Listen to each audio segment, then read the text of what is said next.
ku bakunzi b'Ikondera Libre turabashuje kuri uyu munsi twari turimo dutembera hano mu mujyi wa Bruxelles duhuye n'umushyitsi dusanzwe tuzi ariko n'ubwa mbere tumubonye none twagira ngo agire icyo atubwira muri aho nyakubahwa Bwana Nshimiyimana.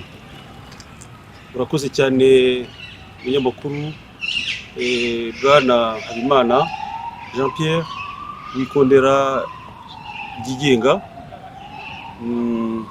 Urakoze cyane kuba mumpaye umwanya kugira ngo nshobore kuganira namwe ndetse no kugira ngo ngire icyo ngeza ku banyarwanda batuye mu gihugu cyacu cy'u Rwanda ndetse n'abatuye mu mpande zitandukanye z'isi.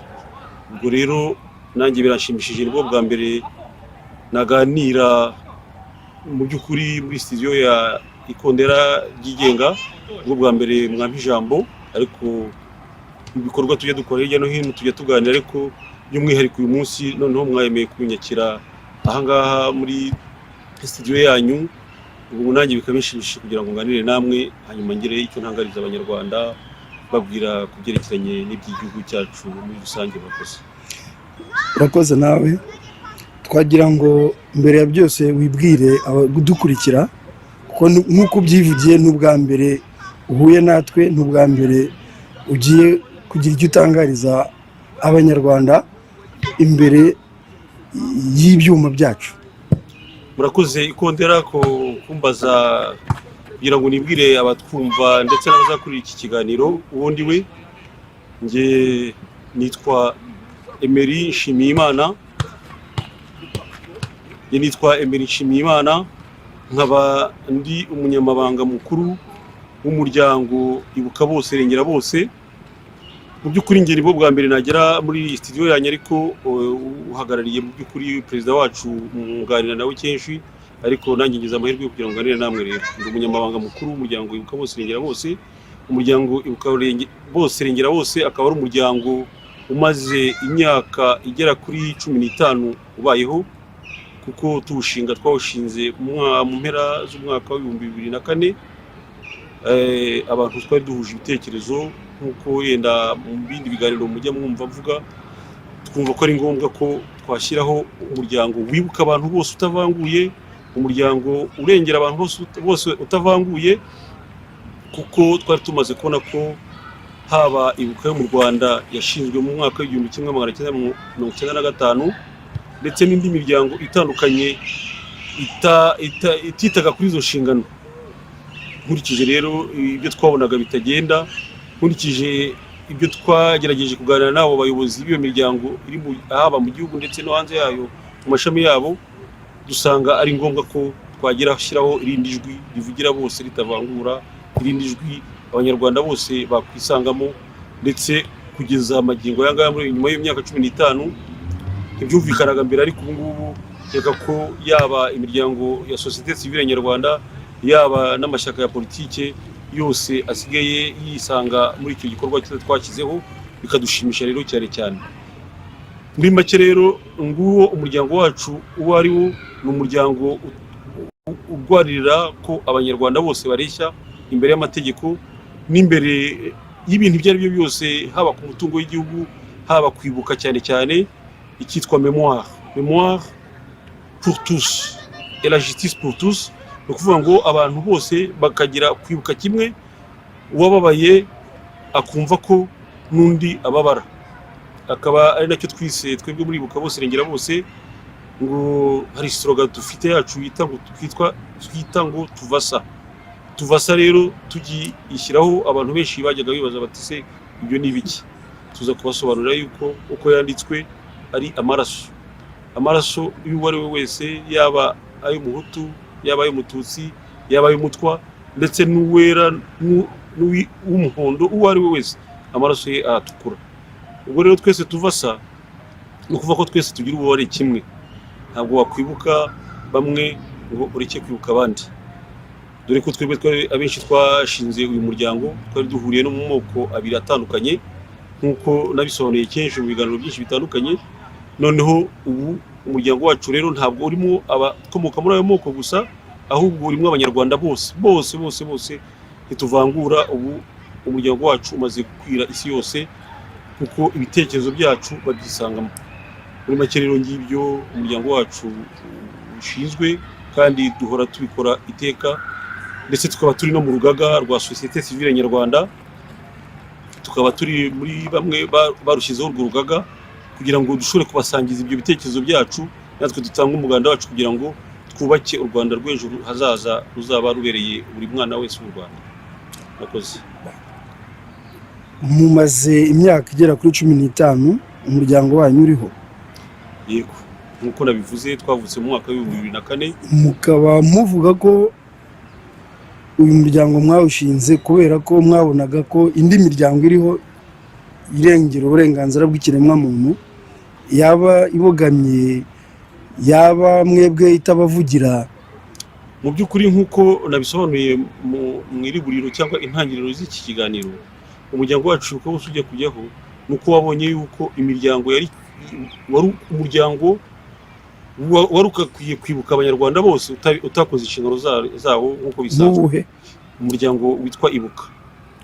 IBUKA rero ni ishyirahamwe ry'abacitse ku icumu rya genocide yakorewe abatutsi. Mu by'ukuri twe ntabwo duhakana ko iyo genocide itabaye, kuko tuhora tubitangaza mu nyandiko zose dukora n'ibiganiro tugira, ariko nanone ugasanga muri ibyo byago bikomeye igihugu cyacu cyahuye na abantu bagize ibyago ari bose. Ntabwo mvuga ko ubu ngubu ndi gukora apologie ya double genocide, ariko iyo ntambara iza n'ibyo byago biza kuba mu kwezi kwa 1994, mu by'ukuri nta muryango navuga nyarwanda utarakozweho n'ibyo byago. Ndetse na nyuma yaho muri za 1995 na 1996 na 7 abanyarwanda bamaze guhungira muri Kongo ari benshi, nta muntu ibyo byago bitagezeho. Ni ukuvuga rero IBUKA yo mu Rwanda ntabwo yakoze inshingano zayo, kuko yagiye ivangura ikibuka abantu bamwe gusa ari bo mu bwoko bw'abatutsi. Ugasanga rero no guciye mu ijambo, IBUKA yagiyeho kubera genocide yakorewe abatutsi. Nge numva yibuka ariyo kwibuka ibyabaye ku batutsi, kuko niyo genocide twumva yemerwa. Ibyo kuvuga ngo ntago abandi bibuka, yabibuka gute zari genocide ivugwa y'abandi bantu? Donc IBUKA yagiyeho kugira ngo ifashe. Au départ c'était kugira ngo habeho ikintu cyitwa kwibuka. Kwibuka ni memoire mu gifaransa.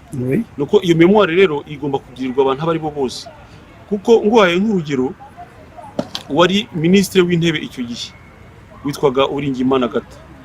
Abari muri mu maparti mu mashyaka ya opposition muri IBUKA NZAMURAMBAHO, abo bose ntabwo bishwe kubera ko bari abatutsi, bapfuye ariko bari abahutu, kandi bishwe n'ubwo bwicanyi, kandi bishwe n'interahamwe. Ubu uyu munsi rero umwana wa Agatha cyangwa NZAMURAMBAHO cyangwa undi wari we wese umuturage wo hasi utazwi n'izina, ntabwo umwana IBUKA imwibuka kuko atari umututsi. Twe tugasanga ibyo byo guheza. Uretse n'ibyo hari n'indi miryango ishamikiye kuri IBUKA, nk'imiryango ibigega byitwa bya FARG bifasha abana ngo bacitse ku icumu rya genocide. Nkuko ubyibuka mu ntangiriro genocide yo mu Rwanda ntabwo ari ifite operation y'inyito, yari genocide y'abanyarwanda muri rusange. Nkuko rero nari maze kubibasobanurira umunyamakuru w'Ikondera, nagira ngo mbabwire ko nyine umuryango wacu wagiyeho kubera ko hari ibintu byinshi cyane twabonaga bidakurikizwa mu gihugu cyacu, harimo abantu bagiye bapfa, bamwe bagahabwa uburenganzira bwo kwibuka bikozwe na leta, ndetse n'iyo miryango ishyigikiwe irimo kwa leta. Abana bamwe ntibibukwe, abandi bakibukwa, ndetse nkatwe urugero dukomoka mu moko yombi twabuze abantu bacu mu moko yose. Urugero nakwitangaho nuko niba mfite abantu nabuze ku ruhande rwa mama w'umututsi, ejo nkajya kwibuka ngenda nemye rwose, ariko abandi ku ruhande rwa papa najya kwibuka bakambuza, kuko ari inzego za leta zitubuza kubibuka, twe tugasanga iryo ari hezwa. Mu by'ukuri rero ibyo byaduteye imbaraga zo kuvuga tuti reka dushyireho uyu muryango wacu IBUKA bose irengera bose, ndetse no mu zindi nzego nyinshi nk'uko yenda muri iki kiganiro dushobora kubisubiramo byose. Yenda ubwo ni mu mwanya tukabiharira ikiganiro ubwabyo, nzababwira amavu n'amavuko ya IBUKA bose n'impamvu mu by'ukuri yabiduteye. Ariko muri iki kiganiro kitari kirekire cyane urumva twareba ibintu byinshi byenda bitandukanye bijyanye n'amakuru ariho muri iki gihe, ariko ngira ngo mbibutse tusepuroma ko iyibuka bose irengera bose iribereyeho kugira ngo abanyarwanda bose bagire uburenganzira bungana imbere y'amategeko mu kwibuka no mu bucamanza no mu butabera ntawe uhejwe, kuko ibyagiye bigaragara byose nuko histoire cyangwa se ibyabaye mu gihugu cyacu harimo ibintu byinshi abantu badasobanukiwe. Ibyo bintu byinshi abantu badasobanukiwe rero akabyo tugira ngo abantu bajye bamenye uburyo ntambara yabaye, icyayiteye, icyatumye abantu bapfa, nk'uko perezida wacu yabyanditse yaravuze ati Kagame asacrifice les Tutsi, ngo Kagame yatanze abatutsi ho igitambo. Abo batutsi avuga ntabwo ari abatutsi bahoze hanze, abatutsi bahoze mu gihugu. Abapfuye n'abari bari mu gihugu. Mu by'ukuri iyo urebye ukareba n'abatuyobora uyu munsi, iyo ubona ibyo bakorera abacikacumu uyu munsi, bigaragara ko burya ababivugaga kiriya gihe ubu biragenda byigaragaza, kuko bigaragara yuko bo ku giti cyabo ntacyo byari bibabwiye, kuko baravuga bati bariya ni ibitambo, ikitubabaje icyo twifuza nuko twagera ku butegetsi, kandi kuko biragaragara ababafashije abarwigara, abandi bacuruzi ba Rwabukamba birwamagana, abandi bacuruzi ba Makuza bagiye baroga n'ibindi ni byinshi cyane, ingero zimaze kuba nyinshi cyane zigaragaza yuko rwose abo bantu ntacyo bari babitayeho. Uyu munsi nubwo yenda mu ntangiriro bo bibwiraga yuko par iyo fanatisme ethnique bazaza bakabona byose bagaheza nkuko babishakaga, ariko ikigaragara kuri uyu munsi nuko abafite ubutegetsi ari agatsiko kamwe gashatse guheza abandi, ku buryo ukuvuye uwo ari we wese ashyirwa ku ruhande.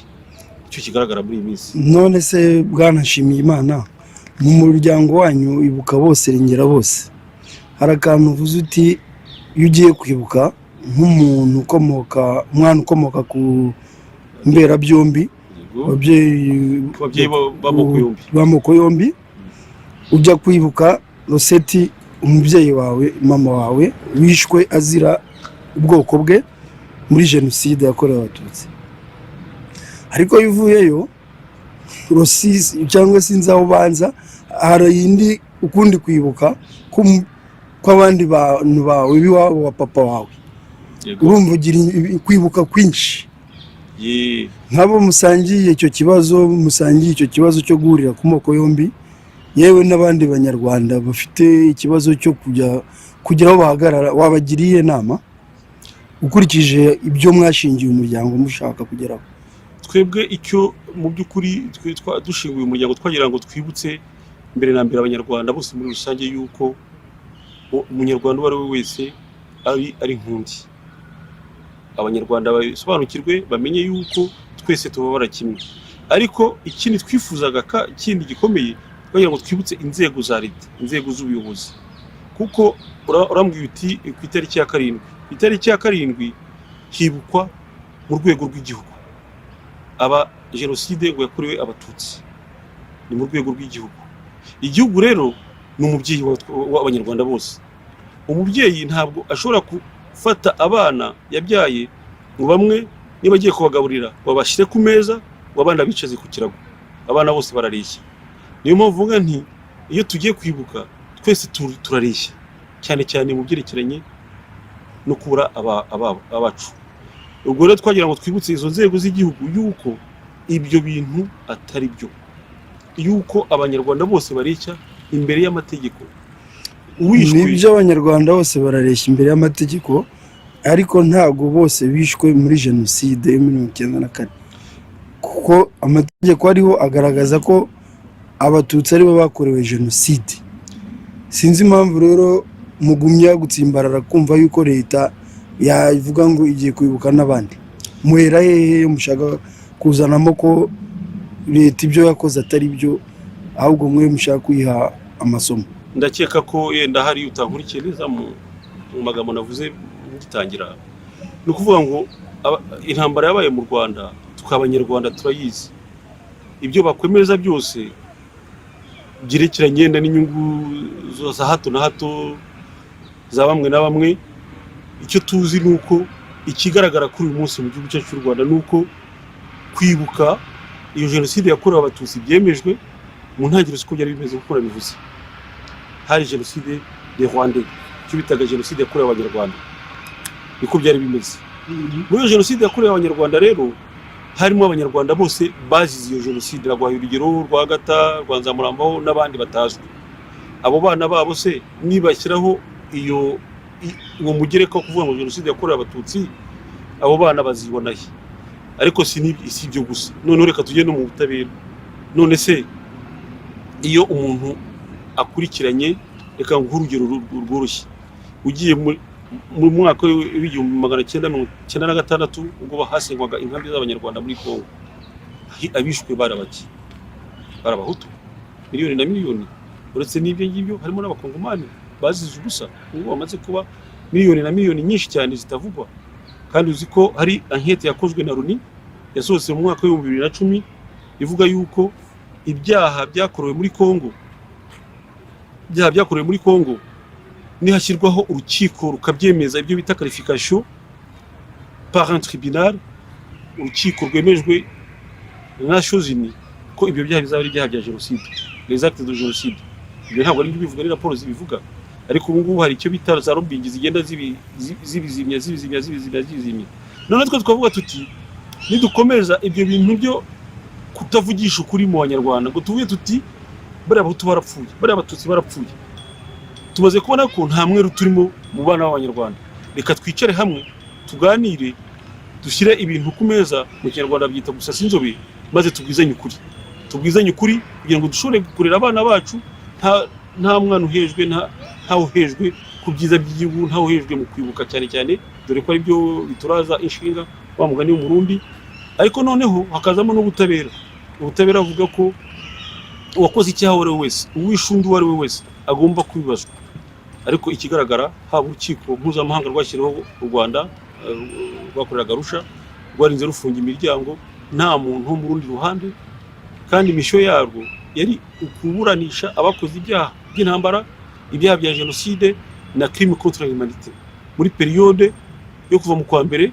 1994 kugeza mu kwa 12 1994 ibyo ntabwo byigeze bikorwa rwarinze rufunga tugasanga rero harimo ihezwa rikomeye twebwe Kwibuka bose rengera bose dushobora kwihanganira twaba dutirika dushingiye umuryango wacu kugira ngo umuryango wacu ubashe kugaragaza rwose ko ako karengane ni tutagahagurukira twese hamwe nk'abanyarwanda twese twivuye inyuma ejo hazaza u Rwanda n'ubundi hazongera habe ibindi bikomeye biruca ndetse n'ibyabaye imbere ibyo bintu rero turavuga tuti reka tubivuge tubyibukiranye buri munsi uko bwije n'uko bukeye kugira ngo n'inzego z'igihugu zigaragara yuko twazibwiye ejo zitazitwaza ko zitari zifite abantu bazireberera dore ko twe turi no muri société civile kandi société civile kabuzi ko inshingano zayo ari kureberera yaba amashyaka ya politike cyangwa ubuyobozi buriho ikabuburira ikavuga iti ibi nyaboneka ni bibi ibi ni byiza mwari mukwiye gukora gutya izo ni inshingano zacu twiyemeje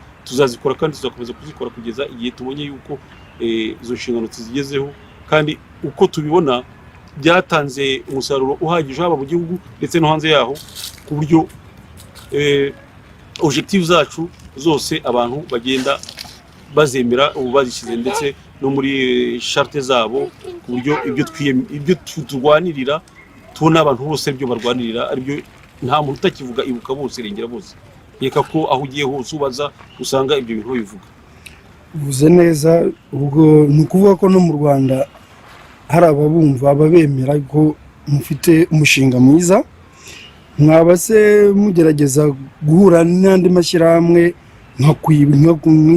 yo kwibuka yo mu Rwanda mukagira ibyo mwumvikanaho ko aribo bari hejuru y'icyo kintu ku buryo noneho bya bibazo mufite bishobora kuzakemuka kuri ya table bavugaga muzicaro yo gusasa inzobe numva mwayigirana n'indi miryango iri mu gihugu iyo yibuka nk'abatutsi genocide y'abatutsi hari uwo mwaba mufitanye relation icyo kibazo ubajije urakibaza nkana nk'umunyamakuru nagira ngo usubize yuko mu by'ukuri nabanje nkubwira ko twebwe turi muri société civile nyarwanda ikorera hanze ariko dufite abayoboke benshi mu gihugu cy'u Rwanda badukurikira abamambure barahari benshi ariko abamambure bacu bakura bihishe nk'uko uzi ubuyobozi buri muri kiriya gihugu buteye ibyo rero ntabwo ari ibintu nakwibutsa kuko ushaka guhaguruka ngo vuge ijwi ritandukanye n'iryo washaka kumva ibi mu maho urabizi aricwa agafungwa cyangwa se yabagize amahirwe agahunga igihugu. Ibyo rero ntabwo ari ibintu nakwibutsa, urabizi. Ariko twebwe dukorera hanze, ariko twaba dufite n'abayoboke benshi mu gihugu, nagira ngo nkubwire ko ibyo bintu barabyumva. Umushinga wacu barawumva, umuryango wacu barawumva, umuryango wacu barawushyigikira. Noneho rero warumbaje uti se harabo mwaba mwarabiganiyeho? Nakubwiye ko hano abakorera muri societe civile, urugaga rwa societe civile nyarwanda turimo barushinze. Uvuga ko dufite abantu benshi cyane dukorana nabo, tugirana imishyikirano n'amashyaka ya politiki, tuyabwira ati nyaboneka ahangaha murimo burarengerera, ntabwo ari amashyaka ya politiki akorera hanze gusa, n'akorera mu gihugu turayandikira, amwe akadusubiza andi ntadusubize. Ibuka rero, ngarutse kuri Ibuka n'ibindi bigo bya leta, ndagira nkubwire ko Ibuka nkwibutse ko yashyizweho mu mwaka w'1995 ijyaho. Ngewe ubwanjye tugishyiraho uriya muryango wacu mu mwaka w'2004 twagerageje gukontakta cyangwa gushaka abayobozi bayibuka bo mu Rwanda, tubandikira amarwa menshi, amarwa yacu n'ibyo nakwita lettre morte, ntabwo bigeze badusubiza. Noneho turavuga tutireka dushake amashami amwe yabuka akorera hano mu bihugu by'i Buraya kuko bafite ababahagarariye. Ni muri urwo rwego nagiye gushaka uhagarariye Ibuka mu Bufaransa yitwa Marcel. Noneho hano mu Bubiligi turamushaka, abo bantu tuza kubabona tuganira nabo, baratubwira bati mwebwe niba mushaka kwibuka, twe twibuka bacu, namwe muzagende mwibuka banyu. Twadutera utwatsi. Ibyo nabisobanuye ko bibuka babo, mwe mukazibuka banyu. Icyo gihe bibuka babo bavugaga icyo kibazo narakimubaje nawe se, iyo uvuga ngo mwibuka banyu, namwe muzibuka banyu, ushaka kuvuga iki? Aravuga ati genocide yakozwe mu Rwanda ni genocide yakorewe abatutsi, abo twibuka bacu n'abatutsi, namwe muzagire mwibuka abo tubaye bene wanyu. Nge namubwira nti se abo batutsi uvuga ko nanjye mbarimo, noneho kandi n'abo bahutu nkaba mbarimo, none tuzabigenze dute?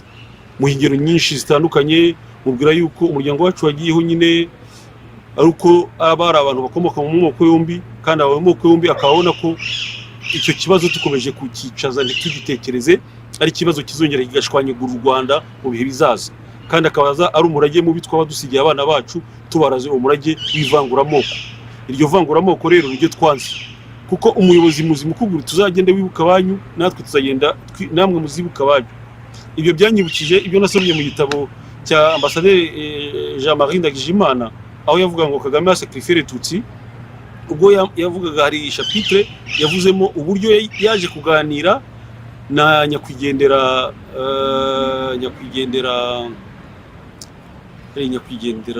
Patrick Mazimaka. Ubwo baganiraga amubwira ati nyaboneka musigeho murebe uburyo iriya mishyikirano yajya mu bikorwa, kuko ni mutabikora abatutsi bene wacu, abavandimwe bacu bari mu gihugu bazashira. Ari ndubwira undi ubwo bari bahuriraga Ndagijimana ambasaderi Jean-Marie mu gitabo cye, ubu ndakirokomanzi uzagisome. Hari chapitre ivuga ko uretse ko ari president nyine twabiganiyeho, avuga ko aganira nabo bari mu bintu by'amashyikirano yarusha. None mu gihe baganiraga abibwiye Patrick Mazimaka, baramubwira bati atabanyarwanda abahutu koko mumeze nk'abazungu. Arumirwa aravuga ati mumeze nk'abazungu, icyo ushatse kuvuga iki? Ati vous êtes naïf, ati muri ba naïf. Ati koko ubwo ntubona ko bari abatutsi baba mu Rwanda bahisemo igice barimo? Icyo gice bavuga rero ni igice cya Habyarimana cy'abahutu. Nguko uko byagenze, ni ukuvuga bo baza abo batutsi bo mu Rwanda bari barabatanzeho ibitambo, icyari kibarangaje imbere ko kwifatira ubutegetsi, nta kindi bashakaga. Abo batutsi ntabwo ari igihugu bivuga, Ruzibiza yarabivuze, aba bose bahunze bashinze Rwanda briefing, bose bagahima badushe Kayumba, nyakwigendera Karegeya ni n'abandi bose bagenda babivuga. Ubu ngubu ntabwo ari ibintu by'ibanga. Donc icyo Kagame yashakaga no kwishyiraho ubutegetsi, gufata ubutegetsi ngufu, kandi ko yabigezeho. None twavuga tuti ubwo noneho basigaye atangwa na za témoignages zigaragaza ko yishakiraga ubutegetsi, noneho bigaza bisa n'ibyo twebwe tuvuga. Ni ngombwa ko noneho twishyira hamwe tukabwira abo bantu, twabakangurira yuko ibyo bintu nibikomeza byo gukomeza guheza no kudatanga ubutabera, kuko ntabwo twebwe twibuka turwanira kwibuka kungana, tukarwanira n'ubutabera bureshya kuri bose. Ni ibintu bibiri bitandukanye. Icyo bita ibuka ni ukwibuka, rengera bose ni ibijyanye n'ubutabera. Ngibyo ibyo twibutsa abantu, ngibyo ibyo nakubwiye yuko ibuka yaduteye utwatsi kugeza ubu ngubu. Ndetse ntabwo ibyo byahagaze, hari n'ibigo byinshi, nk'ikigo cy'igihugu kiyobowe n'uwitwa Dr Jean Damascene Bizimana. Donc iki kigo cy'igihugu gishinzwe kurwanya genocide, amagambo avuga, niba umunyamakuru ukurikira umva ko ari amagambo y'uburuzi, amagambo rwose abanyarwanda cyangwa twebwe nka societe civile tureberera abanyarwanda tudashobora kwihanganira. Niyo mpamvu iteka iyo avuze ibintu nka biriya, twe Kwibuka bose ndetse no mu rugaga rwa societe civile rwose turarayagisa, tukabandikira, tukababwira, ariko ntibajye badusubiza. Niko lo systeme imeze.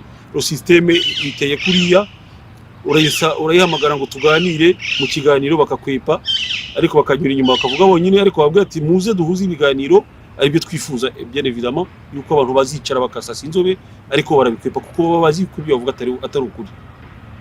Mu by'ukuri si ukuri. Uvuga ko mugerageza kubashaka mukababura, uvuga ko baba bahunga ukuri, wenda sibyo. Muzagerageze kuduha inzira munyuramo kugira mubashaka, natwe tuzicemo tubashake, tuzabashake, tubabaze, tubahuze, muganire kuri iyo ngingo, tuzumve niba bazahunga. Muzagerageze kuko ntabwo kimwe ba mbere muzamugerageje, ariko inzira mubona iyo mwatubushatse kugira ngo tuganire namwe tugire icyo tubwira abanyarwanda. Inzira uyu munsi isi yabaye ntoya n'ibyerekeranye na za réseaux sociaux, adresse zose zihari. Mu by'ukuri rimwe na rimwe baranitaba cyangwa ubundi bagaprefera kukubwira en face, ariko izo contact za débat n'ibindi byose ntibabikunda kuko baba bazi ko nta zarigima bafite, kuko ibyo tubabwira, ibyo tuvuga ni ibintu byumvikana rwose. None se Bwana Nshimiyimana, ubwo ni iyihe nama wagira nk'uba muryango uri mu gihugu Ibuka, uburyo wakwitwara niba hari igitekerezo kizima mufite mwumva bashobora kugiraho accès, mwagihitisha noneho tukabona kujya ku zindi ngingo, kubera ko umwanya ushobora kutubana mutoya? Mu by'ukuri Ibuka kugeza ubu ngubu hashize imyaka 24 igiyeho, kuko nakubwiye ko yagiyeho muri 1995. Imyaka 24 twaragerageje byaranze, ndetse bituma n'umuryango wacu Ibuka bose, rengera bose uvuka. Sinumva yuko Ibuka nkuko bigaragara muri iki gihe ikorera mu kwaha kwa leta, ndetse n'izo za CNLG byose bikorera mu kwaha kwa leta, twaragerageje bikanga. Ndetse ni na komisiyo y'igihugu ishinzwe ubumwe n'ubwiyunge twaragerageje bikanga. Ntago mbona yuko mu gihe bigikorana na leta, mu gihe leta ikiri hejuru yabyo, ariyo ibiha amategeko, ariyo ibibwira ikora ibi, nkeka ko ubwiyunge nyakuri bw'abanyarwanda butazagerwaho. Akaba ariyo mpamvu twebwe ijwi ryacu aho rigera ni nk'inkamwe Ikondera, nugutabariza rubanda, tuvuga tuti nyaboneka bari abantu bagiye gukora iki gihugu, nyaboneka bari abantu twarabingize. None imyaka ishize ari 25, FPR ifashe ubutegetsi, ishize imyaka 24 Ibuka igiyeho, hashize indi myaka itari mike n'ibira bigo bitandukanye bigiyeho, ariko inama zacu ntabwo bagerageje kuzumva. Ngewe rero icyo mvuga ndavuga nti twebwe twakiri gufu hamwe, izo ngufu zacu nituzishyira hamwe, baba bari hanze no mu gihugu, urwo rukuta bahora bavuga ngo abantu barenze urukuta, ngo ni barenze umurongo utukura cyangwa urwo rukuta ngo bazakwica. Nitwishyira hamwe tukarwanya icyo kintu cy'iterabwoba, tukarwanya icyo kintu cyo kugira ubwoba, tukarwanya icyo kintu cyo kumva yuko hari bamwe bagomba kujya hejuru y'abandi, nkuko duhora tubivuga mu ntambara yacu ya buri munsi, nkeka ko nabo bazumva ko uko kuri kuzaba ukuri nyakuri kugatsinda. Kandi ukuri ni gutsinda, n'ibitekerezo byacu bizatsinda. No mu Rwanda hazaza ubu impinduka. Icyo twifuza nuko mu Rwanda haba impinduka igaragarira buri wese, ariko muri iki gihe ubutegetsi buro ntabwo izo mpinduka zibishaka. Kandi na Ibuka ikorana na leta, n'ibyo bigo bindi bikorana na leta, urumva ko ntacyo byakora kugeza ubu ngubu. Niyo mpamvu twebwe dukoresha ubundi buryo bwose bushoboka kugira ngo ibitekerezo byacu byumvwe na benshi, haba mu gihugu haba hanze, kugira ngo abantu benshi nimara kugishyiramo bazahagurukire rimwe, twese tugendere rimwe, ubutegetsi buzikuraho. Hari ingero nyinshi zagiye zibaho mu bihugu bitandukanye, hari muri Tunisia, hari ahantu henshi cyane. Ejo bundi muri Sudan y'Amajyaruguru uwitwa Bashir yavuyeho kubera ingufu z'abaturage. Abaturage rero barabibagirwa, ariko abaturage bibagirwa ko bafite imbaraga zikomeye. Nibumva ibitekerezo byacu n'abari hanze bakumva ko ari ngombwa ko tureka ibidutandukanye, kuko ibiduhuza nibyo byinshi. Icyo dupfana kiruta icyo twapfa. Noneho icyo dupfana rero niba ubona ko icyo cyangombwa, tuzahagurikira rimwe kandi noneho tuzarandura buriya butegetsi buriho, maze ubwo butegetsi buriho hagiyeho ubutegetsi bubereye buri munyarwanda uwo ari we wese, buri wese yibonamo.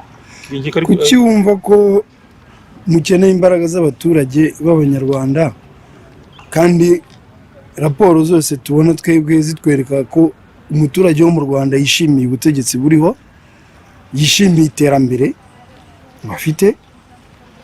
Mwumva mwebwe ari iki mushaka kubaha kandi bafite iterambere, bishimiye ubutegetsi bwabo? Ariko urasetsa nk'umunyamakuru koko, sinzi aho ukura ayo maraporo avuga ko abaturage bishimiye. Ni wa mugari wa babandi batubwiye bati umwaka wo mu 2017 ejo bundi, ngo abaturage ngo baje bikoreye inkangara zuzuye ngo ibyifuzo byabo kugira ngo nk'umukuru w'igihugu yongere yiyamamaze. Ibyo se koko ukeka ko ari byo? Oya, si byo. Bagiye mu matora yaratowe, nyamara izo nkangara barazerekanye. Nyamara abaturage bo mu Rwanda aho tuganira benshi bihishe, cyangwa se ababivuga yenda bakavuga ati nidushake tuzapfe. Urebye klima iri mu gihugu ni klima y'akababaro, ni klima y'agahinda, inzara yisha abaturage. Reka ko ibyo atari njye bivuga, wafata n'urugero ruri hafi. Ejo bundi ubuyobozi bwategetse gufunga imipaka ibuhuza n'ibihugu by'ibituranyi. Navuga umupaka wa Uganda, ubu hari n'indi mipaka mito iduhuza na Repubulika Iharanira Demokarasi ya Kongo igenda ifunga. Urugero, ku wa kabiri ushize imipaka ya Rusizi ya mbere na Rusizi ya kabiri byarafunzwe. Ikiganiro ijwi rya Amerika ryakoranye n'abaturage mwaracyumvise, aho bavuga bati se nibafungira imipaka turambuka twagera muri Kongo bakatuza gutambuka, twagaruka twabibaza tukabura umuyobozi dusobanurira. Ahari bazatuzanire ministre w'ububanyi n'amahanga tumwibarize, ariko ministre w'ububanyi n'amahanga ibyo bintu bigenda amakuru arimo atangazwa nawe ugira ngo urayakurikira, nuko ministre niba akiriho ni kubw'Imana. Abavuga ko bamuhaye bya bindi birirwa babunza ahantu hari hose kugira ngo bicu ari wese utavuga rumwe, yaba wo mu kambere cyangwa se uri hanze yako.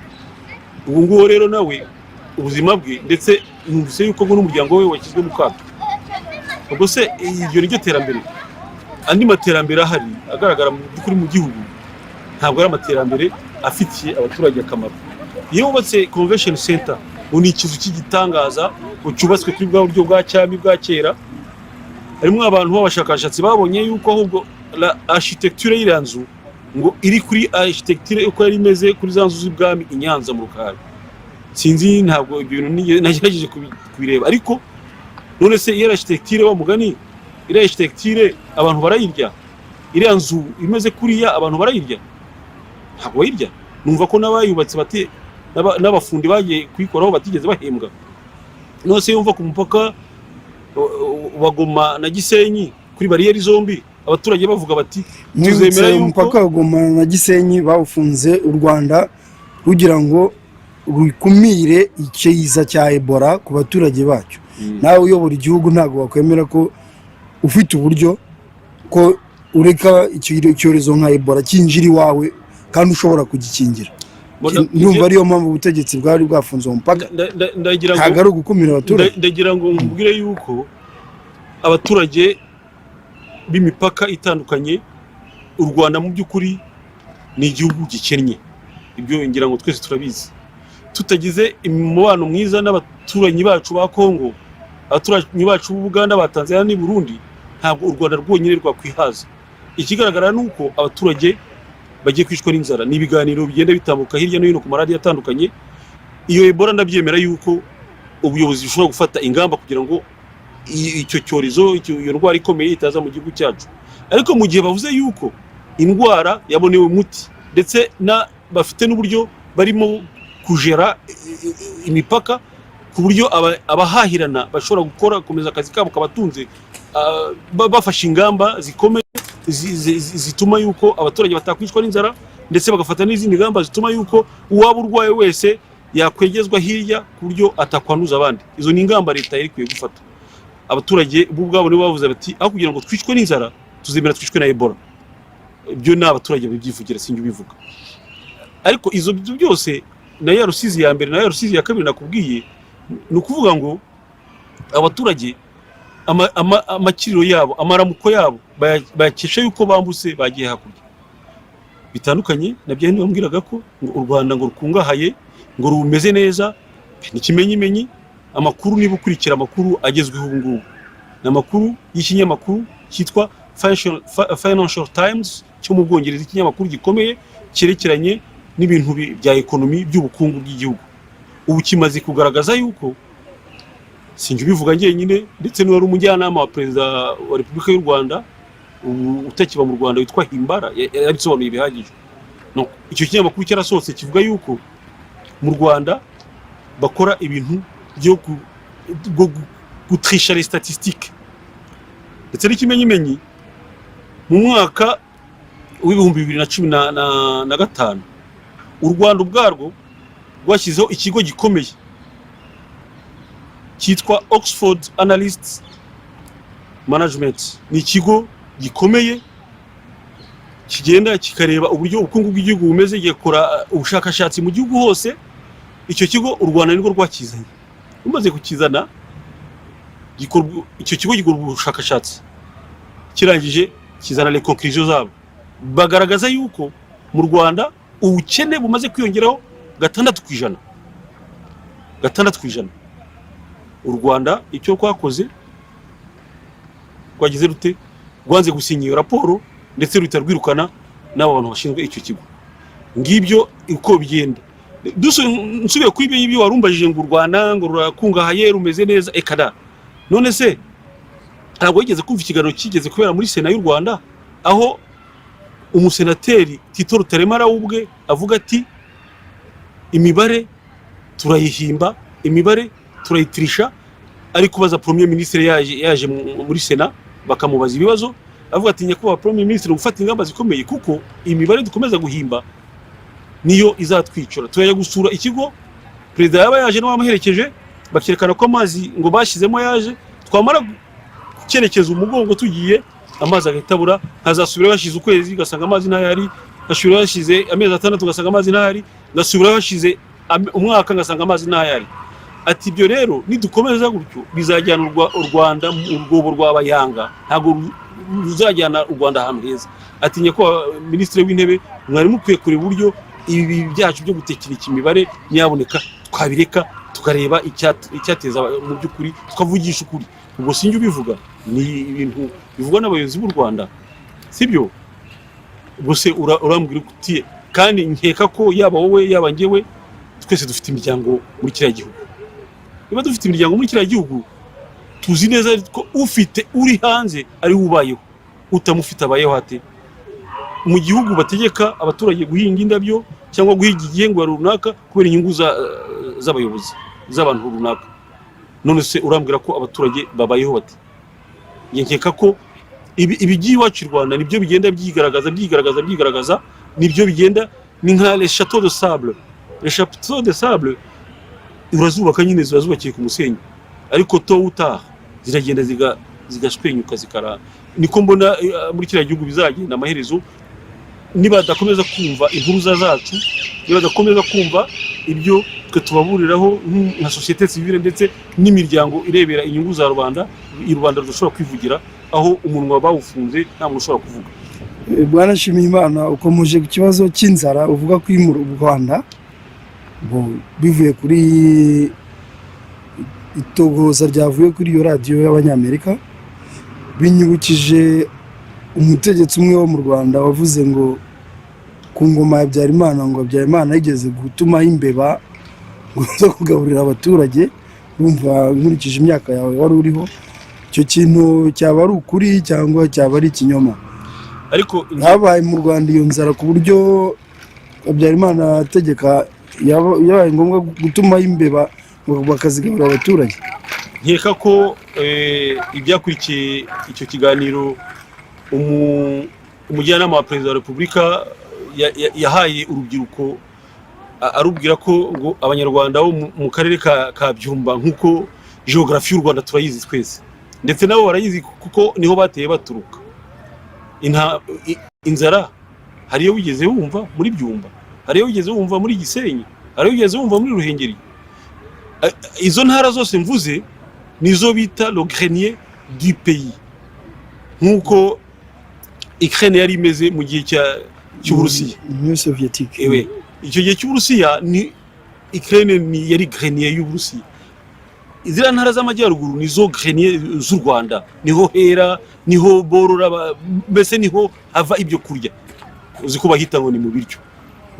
Ubwo se ushaka kumbwira ko nkeka ko wumvishe ikiganiro cyo wari umuyobozi kandi ni umuntu w'impuguke nderehe wo muri UFDI, je pense, abisobanura mu buryo busobanutse rwose, avuga ko nta mbeba zigeze zihaba, ndetse n'abantu bose bababajije ibyo bigaragaza cya kinyuma nyine. Ukagenda ugafata ubwonko bw'abana ukabwogosha, ukabwereka ko abatubanjirije bari babi, kugira ukajya ukabeshya kugira ngo werekane kuri mwiza.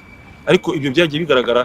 Uwo babajije wa mbere wazanye bwa mbere imbeba zo korora, izo mbeba zabagaho, n'umugabo witwa Rene wari umuyobozi w'abaskuti mu Rwanda. Yagira ngo nkwibutse ko nanjye nabaye umwe mu ndamubona Rene, ndamubona nyuma y'intambara, nabaye umwe mu bayobozi bakuru b'abaskuti mu Rwanda. Izo statistike niba koko abaskuti barabikoze mu bushakashatsi ndetse bakanabyigisha, kubera ko twebwe umuryango w'abaskuti wari umuryango ubundi ushinzwe kurera urubyiruko. Ibyo rero yabikoraga kugira ngo urwo rubyiruko rw'abaskuti rushobore kubyaza ibyo ngibyo umusaruro wo kugira ngo bigishe abantu bo mu turere tumwe na tumwe tw'igihugu twari tuzahajwe n'inzara, cyangwa se kugira ngo berekane ko izo mbeba zororwaga kuva kera mu Rwanda. Urazizi, ntabwo ari amasiha yandi imbeba abantu bagira, kandi n'amasiha ari ahantu bayarya. Ariko mu by'ukuri ukajya kubeshya uvuga ngo Ibyumba nabyo kurya byahabaga. Nkeka ko ari cya kinyoma gikomeza kumunga igihugu cyacu. Twari dukwiye tweze guhagurukira hamwe kugira ngo tukirwanye, twere kurera abana bacu ngo tubahe umurage w'ikinyoma. Ntabwo ari byiza. Urakoze Bwana Nshimiyimana. Ndumva turi kugana ku musozo w'iki kiganiro. Rwose tuzongera tugira igihe cyo gutumaho. Ndabona uri umuntu ufite ibitekerezo byinshi, ntabwo uyu munsi twabirangiza, ariko nagira ngo ugire icyo ubwira abantu, ari abari mu Rwanda, ari abari hanze, bose baharanira ko ukwishyira ukizana k'umunyarwanda kwatera imbere. Hari nk'umudamu witwa Ingabire Victoire, hari umukobwa witwa Diane Rwigara. Njya numva baharanira uburenganzira bw'abantu, nabo sinzi icyo wababwira niba nabo bashobora kuzakurikira iki kiganiro. Urakoze kumbaza icyo kibazo.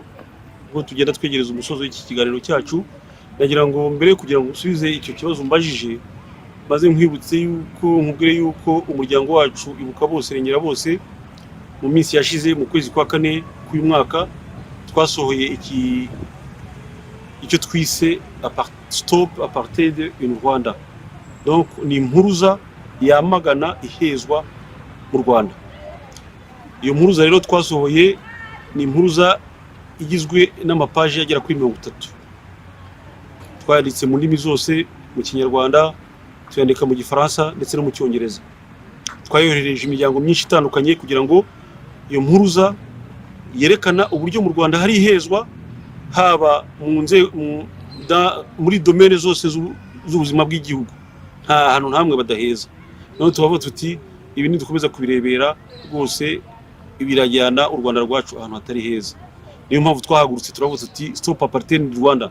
Twayise apartheid tuyigeranyije n'ibyabaye muri Afrika y'Epfo ku gihe cy'abagashaka buhake, igihe hari apartheid yo muri Afrika y'Epfo, ubwo abera bahizaga abirabura kandi aribo benshi mu gihugu cya Afurika y'Epfo. Tuyisohora rero ku itariki ya 27 z'ukwezi kwa kane ubwo hibukwaga imyaka 20 iyo apartheid ivuyeho, ubwo Nelson Mandela yazanaga igihugu cyiza muri Afurika y'Epfo icyo yise pays arc-en-ciel. Iyo mpuruza rero twayigejeje ahantu henshi, ngira ngo namwe mwikondera mwigeze kubiganiraho na perezida wacu.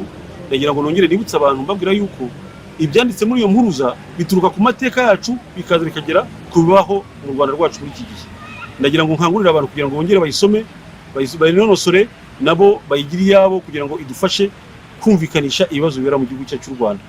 Noneho urakambaza uti namvuga iki ku mutegarugori Ingabire Victoire, ku mwari Nshimiyimana Diane Rwigara. Icyo nabavugaho nuko ababyeyi bombi ndetse n'abandi bose baharanira demokarasi mu gihugu cyacu cy'u Rwanda nuko ari intwari. Ni intwari ndetse sinzi niba nabagereranya n'uvuga mu mateka y'igihugu cyacu umwari witwaga Ndabaga wagiye kwimana se, kuko se atari yarabyaye abahungu ariko we akaba ari umukobwa. Ubuzima bwe bwose akajya akora imirimo ya gihungu, kuko inyina yari yamubwiye yuko isi yagiye ku rugamba kandi nta muntu uva ku rugamba adafite umusimbura, kandi umusimbura akaba ari umwana w'umuhungu, kubera ko yari yaravutse ari ikinege akavuka ari wenyine ari umukobwa. Yigira nk'umukobwa ajya kwimana se, maze ise arataha uko yari amaze gusaza. Yigize nk'umukobwa, yigize nk'umuhungu, yigize nk'umuhungu ajya kwimana se. Ubwo butwari bwe rero bwaje kuba ubutwari bukomeye. Umwami aramugororera, aramureka arataha, ndetse atahana na se. Icyo nshaka kuvuga ku Ingabire ibyabaye mu Rwanda byabaye adahari. Yari afite ubuzima bwe bwose mu gihugu yabagamo cy'Ubuholandi, yari afite akazi keza, ariko aravuga ati ibibera iwacu ntabwo nakomeza kubirebera uceceke, ejo amateka yazabimbaza. Aba intwari, arahaguruka mu mwaka 2010 aragenda. Agezeyo byamuhayeho murabizi, azira yuko agerageje guhangara ubutegetsi, bavuga ati nanjye nshobora kwiyamamaza nkaba umuyobozi w'iki gihugu, ibitagenda nkabihindura. Azira ibyo gusa, azira yuko avuze ati ibyo twebwe tuvuga yuko bosengera bose yuko abatutsi bapfuye. Tugarutse kuri ya ntangiriro yacu, ntabwo bivuga yuko bibuje yuko abahutu bapfishije ababo nabo batagomba kubibuka. Icyaha yakoze ni ikihe gituma bamukatira imyaka 10 cyangwa akamaramo imyaka yamazemo yose? Noneho uwo mubyeyi rero ngiye mwita intwari, kandi ndabo turamushyigikiye akomeza intambara ariho. Ni intambara y'ibitekerezo, ntabwo ari intambara y'amasasu nk'uko bamwe mu bamotsi niko nabita b'ubutegetsi nkabitwa ba Tom Ndahiro birirwa bavuga ngo Ingabire ngo bamugereranya na Ebola. Murumva aho igihugu cyacu kigeze, murumva abamotsi b'igihugu, ndetse n'abitwa Banduhungirehe, mu ministre muzima uvuga ibintu akavuga ibintu bidafite ubukuti. Kuko cyo ravuga kuri Ingabire nyine nuko ari intwari, ibitekerezo bye tukomeze tubishyikire. Arwana intambara y'ibitekerezo, ntabwo ari intambara y'amasasu nkuko abo bamwe mu bamutsi babimwitirira bavuga bamugeranya ndetse n'indwara ya Ebola. Murumvaho ibitekerezo by'abamwe mu bita intiti y'abashakashatsi aho bigeze mu gihugu cyacu cy'u Rwanda. Ndetse ubwo binyibukije yuko mbere yuko mvuga ku mwari Diane Nshimiyimana Rwigara, ibyo nibutse umuyobozi muzima ngo ni ministri witwa Olivier Nduhungirehe, ambassadeur Olivier Nduhungirehe aherutse kuvuga igihe umunyamakuru mu Faransa witwa Pierre Péa yitabaga Imana, avuga ati umwe mu ba negationiste aragiye. Donc yishimira ku muntu wapfuye mu by'ukuri. Ndagira ngo mbabwire yuko nge mba mu gihugu cy'Ubufaransa. Mu gihugu cy'Ubufaransa rero ibyo umuyobozi mukuru w'igihugu yavuze, kuko muri iki gihe ministre Titeri we bavuga ko ashobora kuba aranishwe ariko nta gihamya twabitangira. Icyo nababwira nuko n'amagambo agahitse, n'amagambo ubuyobozi butigeze bunyomoza cyangwa ngo bumuhane cyangwa ngo buvuye biti ibyo yavuze niwe wabivuze ku giti cye, ntabwo yabivuze nka ministre. Ariko niyo ubuyobozi bwabivuga ministre ijambo avuze ryose sangaje le gouvernement n'igihugu akorera. Twe rero twarabigaye cyane mu gihugu ngomokamo cy'Ubufaransa ariho ntuye, dufite ikintu twashyizeho cyitwa nyine muri ya cadre la société civile cyitwa GIFR. GIFR bishaka kuvuga groupe d'initiative France Rwanda.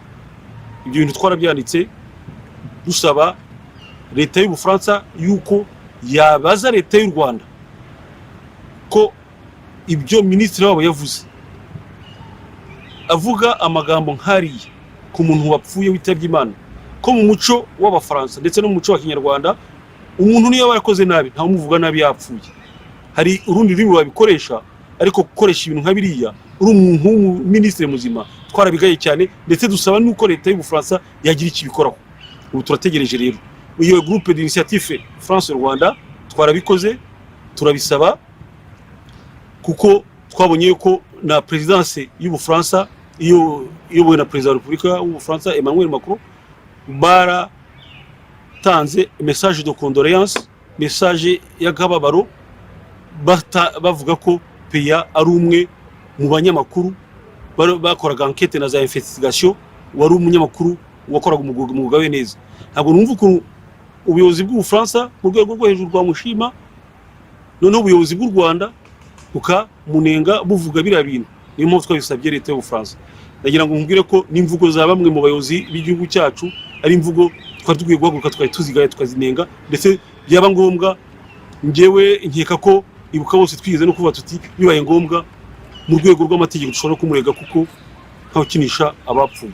Abantu rero barondora abapfuye bazunga bate abakiri babazima? Ni ikibazo gikomeye dufite. None ngarutse rero ku mwari Diane Shima Rwigara, ndagira ngo mbabwire ko uriya mwana ari umwana w'umucikacumu, ndetse nuko akenshi tukunda kumwita umwana, ariko ni umukobwa ukuze ndetse w'umuhanga wize, yiga n'amashuri akomeye. Ibintu avuga ni ibintu bigaragara. Ibintu avuga navuga ko twabivuze mu mpuruza yacu, tubivuga kuva tukibaho, kuva mu mwaka wa 2004.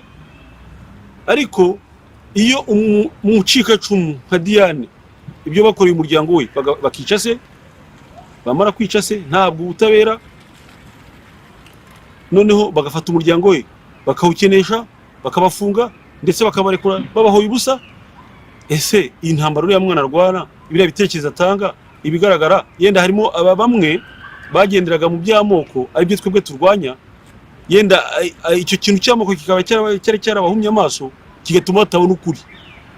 Simvuga yuko yenda ashimishijwe nuko umubyeyi yapfuye kugira ngo ahumuke, ariko niba ariko byagenze kugira ngo abashe kubona ukuri nyakuri, twebwe nka bose twakomeje kuvuga, nkeka ko atari bibi, ari byiza. Ibitekerezo bye rero by'uriya mukobwa uriya munyepolitike ndetse Shima Diane Rwigara ngenda bishyigikiye, kandi nkavuga nti bacikacumu. Abanyarwanda muri rusange nimuhagurukire hamwe twese, kuko twese turi bamwe, kuko twese iyo tubuza abacu akababaro uriya muryango wa Rwigara ufite, niko kababaro nanjye nagize igihe naburaga abanjye bo ku ruhande rwa data w'umuhutu bari bapfuye, ariko nkaba ntafite uburenganzira bwo kubibuka. Urabyumva? Niyo mpamvu nga nti biriya bitekerezo byo guhumbura amaso abanyarwanda bose bakabona ko ubuyobozi buriho atari ubuyobozi bushingiye ku moko, ikintu bagomba kukikura mu mutwe. Ni ubuyobozi bushingiye ku gatsiko gahuriye ku nyungu zabo bwite. Urabyumva? Ariko bakitwaza amoko rimwe na rimwe kugira ngo baheze abandi. Sibyo? Nitwe niko tubibona. Nk'iyo bigisha ngo amoko mu Rwanda ntahari, bakigisha ibyitwa byanda umunyarwanda ntari busubiremo, baba bashaka gutera abantu ubwoba, kuko ubuyobozi buri mu Rwanda bushingiye ku bintu bibiri cyangwa bitatu. Bushingiye ku gutera ubwoba, no kumukagira ubwoba aho muri hano mu Buraya mugatitira, utambutse wese mw'intore natambutse ugatitira, no mu bihugu byo mu hanze turi twese twagira ubwoba. Ushingiye ku bugizi bwa nabi, gutera ubwoba ubugizi bwa nabi. No kuvuga ko iyo wonyo ushikamye ukavuga uti ukuri kwa ngenda guharanira kuko mbona ari ukuri koko, ubugizi bwa nabi rero buzamo kwica. Nibwo ubona bamwe bagenda bica abantu bakavuga turatagiye kutubangamira ifo kumwikiza, kumukiza no kumwica ngibyo ibintu bibiri by'ingenzi buriya butegetsi bushingiyeho iterabwoba n'ubugizi bwa nabi.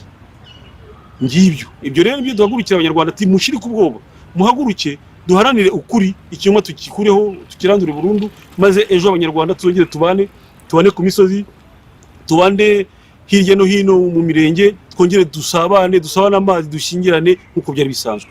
Twebwe nibyo twifuza kugira ngo buri wese yumve ko afite uburenganzira mu gihugu cyamubyaye, utashye agende yemye iwe kugenda yububa nk'uko bamwe ubu bameze mu gihugu cyabo bagenda bububa. Numva ari byo nabivugaho. Ikibazo cya nyuma Bwana Nshimiyimana ni ikibazo cyerekeranye n'umuntu umaze iminsi agezweho ku mbuga nkoranyambuga uri mu Rwanda witwa Aimable Karasira. Sinzi niba waba umuzi cyangwa ujya umwumva. Gira nkubaze, eske umuntu ukurikije niba ujya ureba ibitekerezo atanga, yaba ari umufilozofe, bamwe bamwita umusazi, abandi bakamwita ko ari umurwayi, wowe wamukarasa hehe? Mu by'ukuri iyi si yacu nakubwiye ko isi dutuye ari isi yabaye ntoya mu rwego rw'itangazamakuru, mu rwego rwo kuganira hakoreshejwe ibyo bita rezo sosiyo. Aimable Karasira nta muntu waba mu Rwanda ukurikira rezo sosiyo, cyane cyane uwaba aba hanze avuga ko atamuzi, nuko yenda batazikurikira kuko mu by'ukuri ndagira ngo nibutse abatwumva yuko Aimable Karasira ari umucikacumu. Cyo ni kimwe. Akaba ari n'umwarimu muri kaminuza. Cyo ni cya kabiri.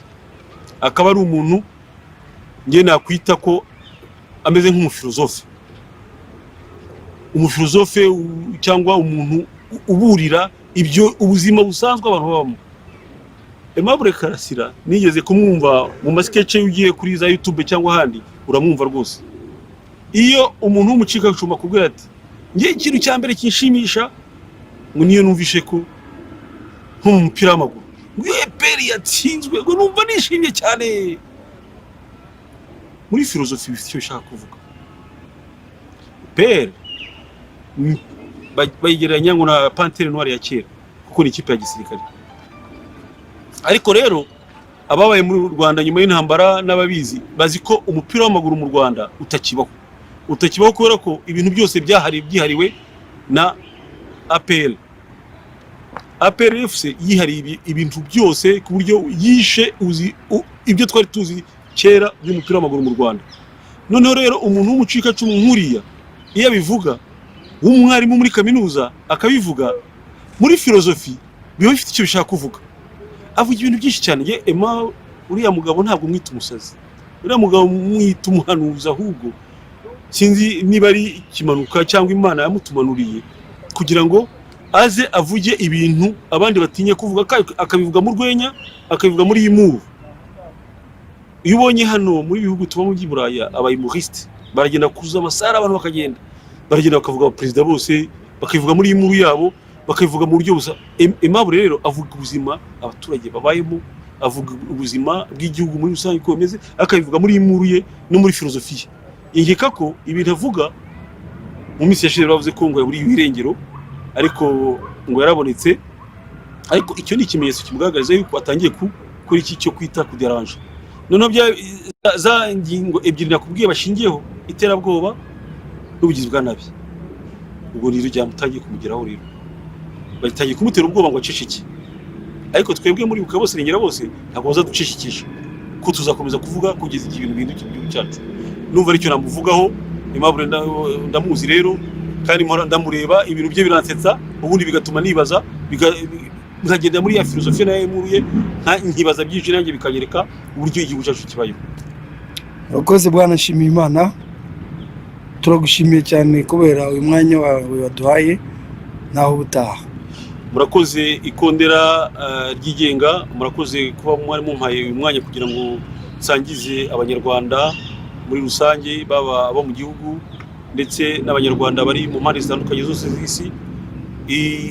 Uyu mwanya mumpaye kugira ngo dusangire ibitekerezo, ndagira ngo yenda uragira icyo umarira abanyarwanda, ndetse natwe bigire icyo bitwungura mu gutekereza ku gihugu cyacu, ariko tubigitekereza ejo hazaza nta kibi twifuriza u Rwanda, nta kibi twifuriza abanyarwanda, nta n'ikibi twifuriza abayobozi b'u Rwanda. Icyo twabasabye kuva kera nuko bahinduka bagahindura u Rwanda n'abanyarwanda mu buryo bwiza, ariko dusa naho ahari tugosorera mu rucaca cyangwa se sinzi uko bivuga mu Kinyarwanda.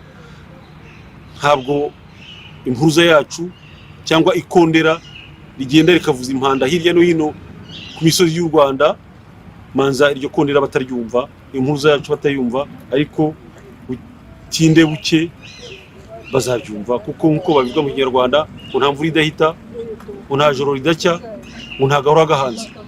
Nkeka ko byakabaye byiza u Rwanda ritongeye gukomeza kuba agatebe gatoki, ahubwo u Rwanda abantu bakicara bakaganira, akaba icyo musaba abayobozi muri iki gihe, aricyo se imiryango itandukanye yuko abantu bahuza ibitekerezo byabo bakaganira, bakubaka u Rwanda rwiza ruzaza abana bacu n'abuzukuru bacu n'abazadukomokaho bose bazabana mu mahoro, ariko akaba atari byo tubona muri iki gihe. Ndagira ngo abe aricyo ndangirizaho, bifuza kandi ko u Rwanda rwacu buri wese yahaguruka akarugiramo uruhare, agerageza kurwanya ubwoba n'iterabwoba badushyiraho kugira ngo dushishike. Oya, tuzakomeza kuba ijwi ry'abatagize ijwi, tuzakomeza kuvugira abatavuga, tuzakomeza kuba itabaza ritabariza abamerewe nabi, tuzakomeza kuba umusemburo w'amahoro. Ejo cyangwa ejo bundi abantu bose bazagendera bakavuga ati bari abantu badusigiye umurage mwiza, intambara barwanye itugejeje ku kintu cyiza mu Rwanda rwacu rw'Akanyarwanda. Murakoze cyane.